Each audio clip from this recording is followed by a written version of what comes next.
To outsiders looking in, Godzilla films have generally been regarded as cheesy B-movies with men in rubber suits duking it out. On the surface, that is true. However, deep down, Godzilla films have been about much more, and Godzilla King of the Monsters is no exception. Welcome to WatchMojo, and today we're here to explain the true meaning of Godzilla King of the Monsters. So you'd want to make Godzilla our pet? No. We would be his. Before we begin, we publish new content every day, so be sure to subscribe to our channel and ring the bell to get notified about our latest videos. Just a few weeks before the film's release, director Michael Dougherty stated in the press release to media outlets, quote, "Godzilla movies are big, they're fun, but underneath all the monster mayhem and apocalyptic destruction, these movies are allegories." That's how the Japanese initially invented and portrayed the character, and I think it's one of the reasons Godzilla has endured for as long as he has. But they are filled with metaphors, and though the themes have changed over the years, they all leave you with the same warning, that if you push too hard against nature, nature's gonna push back. ゴジラ細胞はいくらでもある。ゴジラでもビオランテでもない。本当の怪獣はそれを作った人間です。 What he is referring to is how the 1954 Godzilla film was making a hidden political statement during a period where making any sort of political message in film was frowned upon in Japan. This was due to heavy censorship guidelines by the Japanese Film Board that was brought on by the American occupation following World War II. The film makes a brief statement on nuclear weapon testing to set the foundation of the nuclear bomb topic. もし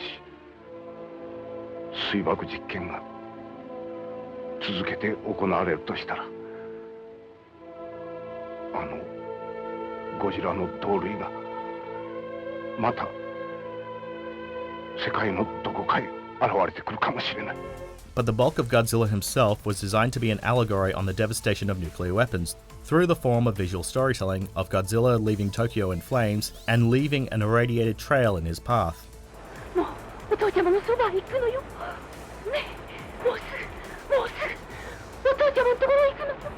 As Dougherty stated, the strategy of using Godzilla as a political statement is something that is evident in later Toho monster flicks, though the topic has changed throughout the years to reflect on the pressing issue of the time, albeit a bit less subtle.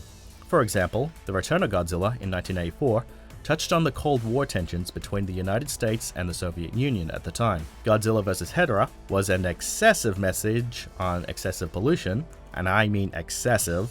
Godzilla vs. Biolante focused on the ethics of genetic experimentation, and 2016's Shin Godzilla was not shy on alluding to the slow bureaucratic response of the Japanese government following the 2011 tsunami that devastated many coastal cities. Michael Dougherty is also not shy about including some form of political allegory in Godzilla King of the Monsters either. In 2018, during an interview with Total Film, Dougherty stated, quote, "The Titans are awoken from their slumber because the planet is on a collision course with self-destruction. It wouldn't be a true Godzilla film if you didn't touch upon these things. Otherwise, you're just making a big dumb monster movie. There has to be a sprinkle of it. Otherwise, you are not being faithful to the original intent of the series." Personally, it was really important to make a Godzilla film that lives up to the legacy that inspired it. So, how did he incorporate these themes? Well, let's take a look, but be warned, from this point onward, there will be spoilers. Senators, we believe that these Titans are just the tip of the iceberg. The story begins with paleobiologist Dr. Emma Russell and her daughter Madison being kidnapped by a group of environmental terrorists so that they can use Emma's artificial echolocation device, Orca, to release and control various Titans located around the world. But during a confrontation in Antarctica with her ex-husband Mark, it's revealed that Emma was working with the terrorists all along. Why? Emma believes that mankind's impact on the Earth is leading them on a course of self-destruction. So releasing all these Titans around the world is the only way to ensure life on the planet can continue, as it would ensure that mankind is no longer the dominant species on the planet. They are the only guarantee that life will carry on.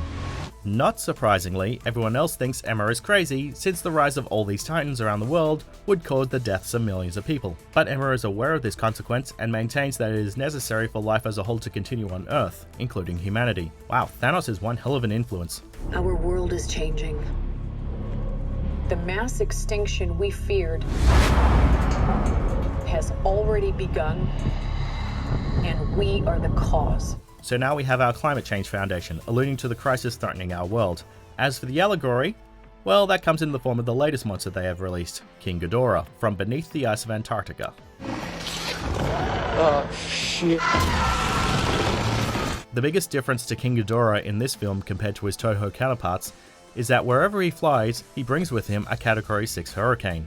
Now, obviously, Category 6 on the Saff-Simpson scale doesn't exist, but there has been a debate as to whether or not to include Category 6 and 7 levels of hurricanes following Hurricane Irma in 2017, with those in favour of the inclusion citing how hurricanes are getting more destructive with rising global temperatures. King Ghidorah's storms do have catastrophic effects that can change the landscape too.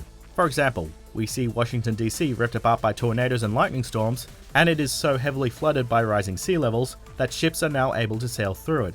When you take into account that King Ghidorah was released by humans by destroying the ice of Antarctica, completely ignoring the warnings about how dangerous he is, the signs of King Ghidorah being an allegory to the unprecedented destruction man-made climate change can bring, much like how Godzilla was an allegory for nuclear devastation in his original outing, is hard to ignore. He is literally a massive hurricane. Which brings us to Godzilla himself. In the 2014 film, Godzilla was portrayed as a force of nature that mankind cannot control, despite the ignorant belief that it could. The arrogance of man is thinking nature is in our control, and not the other way around. That philosophy still holds true in King of the Monsters, though the illusion seems to have evolved. After nearly being killed by the oxygen destroyer, a badly injured Godzilla is forced to retreat into an ancient temple that predates any known ancient civilization. It's here that we learn that Godzilla was once worshipped as a deity. The film had earlier established that ancient mythological creatures may have been actual titans that roamed the earth as well. The film doesn't shy away from the idea of titans being worshipped as gods either, as when King Ghidorah defeats Godzilla in Mexico, there is a shot of him sitting atop an active volcano with a church crucifix in the foreground, and the sky around him ominously tinted red. Oh yeah, sure, let's bring him in for a beer. No, this time we join the fight. However, the important takeaway here is why natural deities were considered sacred in the first place. Mythology from around the world is filled with so many ancient civilizations worshipping elements of nature as gods in some form or another, some of which would believe that hurting nature in some way would upset the gods and bring down their wrath upon the world.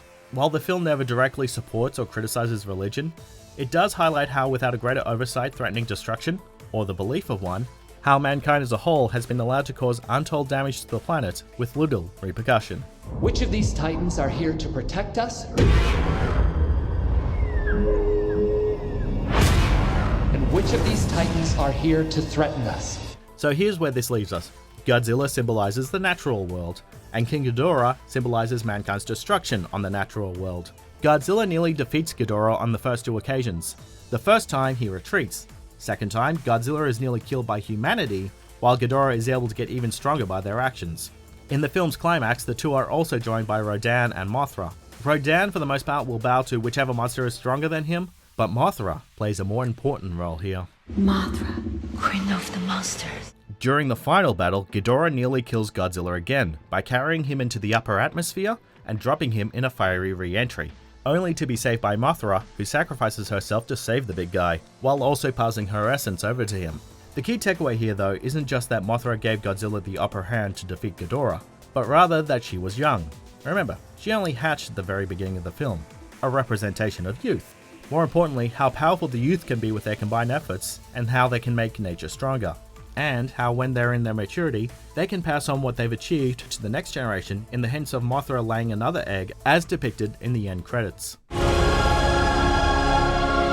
That seems to be the film's overall message. Mankind can combat the looming threat of a climate crisis, but to do so, they have to be more respectful to nature, rather than try to control it. And it's up to all of us to teach our kids early to make progress, so that they can teach their kids to do the same when the time comes. This is why the small group of humans we do follow in the film are insignificant in comparison to these titans.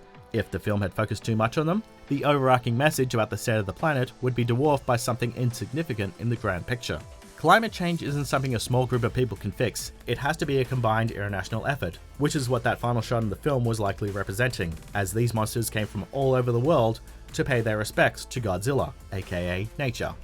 I mean, this isn't something some random soldiers and one wildlife photographer can accomplish by globetrotting in an oversized jet? Seriously? We understand that these monsters are a part of the ecosystem, so it's not about just getting there, running and gunning. There's a balance that we have to make sure that we uphold. Of course, there is a bit of a contradiction here, in that the fanatics claiming to make a stand to prevent the climate crisis are the ones that released the embodiment of the climate crisis to begin with.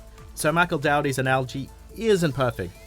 Regardless, he does respect Ishiro Honda and Takeo Murata's original vision by using B-movie monster tropes to depict a political statement relevant to society's greatest concerns of our time. This is Godzilla's world. We just live in it. Damn right.